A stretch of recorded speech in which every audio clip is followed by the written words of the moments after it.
બાણગંગા આ જગ્યા સુરેન્દ્રનગર જિલ્લાના થાનગઢથી 8 કિલોમીટર દૂર આવેલી છે. બાણગંગા એના ઉપરથી નામ પડ્યું છે. જે વર્ષો પહેલા અહીં પાંડવો નીકળેલા ત્યારે કુંતા માતાને તરસ લાગી ત્યારે તેમને આ જગ્યાએ અર્જુને બાણ મારીને ગંગાજીને પ્રગટ કર્યા. જ્યાં વર્ષોથી પાણીનો વીરડો હતો ત્યાં અત્યારે કુંડ બાંધવામાં આવેલો છે. એટલા માટે તેને બાણગંગા કહેવામાં આવે છે. અને ત્યાં એક પુરાણિક હનુમાનજીનું મંદિર પણ આવેલું છે, જ્યાં બાજુમાં વર્ષો પહેલા લૂંટાયેલી જાન તેના પાળિયાઓ પણ જોવા મળે છે. જે હાલમાં પણ આ જગ્યાએ તે બાણ મારી ગંગાજી પ્રગટ કર્યા હતા તે બાણગંગા નામનો કુંડ છે, જ્યાં પાણી હજી પણ ભરેલું છે. જ્યાં પૂજારી પ્રકાશ દાસ દેસાણી દ્વારા અનેક સેવાઓ કરવામાં આવે છે. વનભોજન, ગૌશાળા પણ છે. ત્યાં ગાયોને પણ રાખવામાં આવે છે. કુદરતી દ્રશ્ય ગોરઘટ્ટા ગુમવડ છે. અહીં દૂર દૂરથી ભક્તો દર્શન કરવા પણ આવે છે. આ પૌરાણિક જગ્યાના દર્શન કરવા ભક્તો ખૂબ દૂર દૂરથી આવે છે અને ઇતિહાસ પૂજારી પાસેથી જાણે છે. બોલો બાપુ, આપણે આ બાણગંગા વિશેનું મહત્વ. બાણગંગા ધામ જે ખડ પાણીને ખાખરા પથરાનો નહીં પાર વગર દેવે વાળું કરે એ ભોય દેવ પાંચાળ આપણો. એટલે બાણગંગા ધામ જે 5 વનવાસ દરમિયાન 5 પાંડવો અને માતા કુંતાજી આ ભૂમિ પર આવ્યા અને માતાજીને તરસ લાગી, અર્જુને બાણ મારી અને ગંગાજી પ્રગટ કર્યા. એ આ જગ્યા છે કુંડ બાણગંગા ધામ. ગામ ચિત્રાલાંગ, તાલુકો સાયલા, થાનગઢની બાજુમાં છે બાણગંગા ધામ. તમે એ જ કુંડ બાણગંગા છે ને? હા, એ જ કુંડ. જે કેટલા વર્ષ જૂનું છે? આપણે આશરે અંદાજે 5000 વર્ષ જૂનો છે. બોલો બાપુ, હનુમાનજી વિશેનું મહત્વ. જય સિયારામ, જય શ્રી બાણગંગા હનુમાન. આપણે જે તમે આ જોઈ રહ્યા છો દાદા, એ ગુફા છે, સળંગ પાણો છે અને એની અંદર દાદાને અમે કુંડાળેલા છે, હનુમાનજી મહારાજને. અને વર્ષો જૂનું અમારે આ દાદાનું મંદિર છે બાણગંગા હનુમાન. પથ્થરમાં કુંડાળેલા છે દાદા.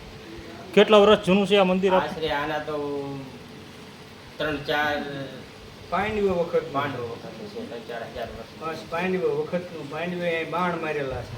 એનું આ મંદિર છે. બાણ મારીને પાણી ચાલુ હતું. બોલો બાપુ, આનો ઇતિહાસ શું છે? આપણે આ જે જગ્યા તમે જોઈ રહ્યા છો તે થાનથી 8 કિલોમીટર દૂર, થાન વગડિયા રોડ, ચાંદલિયાની ફાટકથી ચિત્રાલાખ ગામ આવે. ચિત્રાલાખ ગામથી 500 મીટર દૂર આવેલી છે ઉગમની સાઈડમાં. અને જે તમે આ જોઈ રહ્યા છો તે બાણગંગા ધામની નજીકમાં જ, બાજુમાં જ છે. અને અહીંનો કંઈક ઇતિહાસ એવો છે કે અમુક 8-10 હજાર વર્ષ જેવું થઈ ગયું છે આ ઇતિહાસનું, કે આના એ સમયમાં જાન લૂંટાણી હતી. એટલે જે લૂંટારુઓ હતા એમને જે જાન જતી એની ઉપર હુમલો કરેલો અને જે ધીંગાણું થયું એની અંદર વરઘોડિયા સહિત બધા ખપી ગયા. અને એના મેન વ્યક્તિ જે હતો એનો આ પાળિયો છે. અને આજુબાજુમાં બધા તૂટેલી ફૂટેલી હાલતમાં જે કાંઈ દેખાય તમને એ પણ બધા એના પાળિયા છે, વરઘોડિયા સહિતના પાળિયા છે. જે વ્યક્તિ જે હતા વરઘોડિયા એનો પણ આ પાળિયા બધા તૂટેલી ફૂટેલી હાલતમાં પડ્યા છે. અને આ વર્ષો જૂની જગ્યા છે. જે બાપુ, આ ઘોડાના ડાબલાનો જે નિશાન છે એ કેવી રીતના છે અહીંયા? આપણે બાણગંગાની ઠીક નજીક જાન લૂંટાણી એનો આ ઇતિહાસ છે. અને એ સમયમાં આ જેના એ સમયમાં એ અશ્વો હતા, ઘોડા હતા, એના ડાબલાના નિશાન છે. જે જાન લૂંટાણી ત્યારના ઘોડાના નિશાન તમે જે જોઈ રહ્યા છો એ ઘોડાના ડાબલાના નિશાન છે. અને આનાથી આગળ પાળિયાના બધા પાળિયા આવેલા છે. અને જે મેન વ્યક્તિ છે એની એ દેરી આવેલી છે. આપણે એ જગ્યા પણ તમને બતાવીએ. ચાલો લાલજીભાઈ. બીજું કાંઈ એનું મહત્વ? આપણે બીજું કે જે કાંઈ એ સમયમાં ધીંગાણું થયું અને બધા ખપી ગયા એનો જે કાંઈ એ લોકો એ પાસે તો રાજપૂતોની જાણ હતી. એટલે આભૂષણો, ઘરેણાં જે કાંઈ હોય એ બધું અહીંયા જ દફન થઈ ગયું. કોઈ કાંઈ લઈ નથી જઈ શક્યા. પ્લસ આ જગ્યા ઉપર કોઈ રાત્રે અહીં બધો એવો આભાસ થાય, કોઈ રાત રહી ન શકે. અને ગામમાં કાંઈ લગ્ન કે એવું રાત્રિએ હોય તો અહીંયા બધો આભાસ થાય. અમે તો બાજુમાં જ રહીએ છીએ એટલે એવો બધો આભાસ થાય એવી આ જગ્યા છે અને જાગૃત જગ્યા છે. જય સિયારામ. ઘણા વર્ષો જૂની છે આ જગ્યા.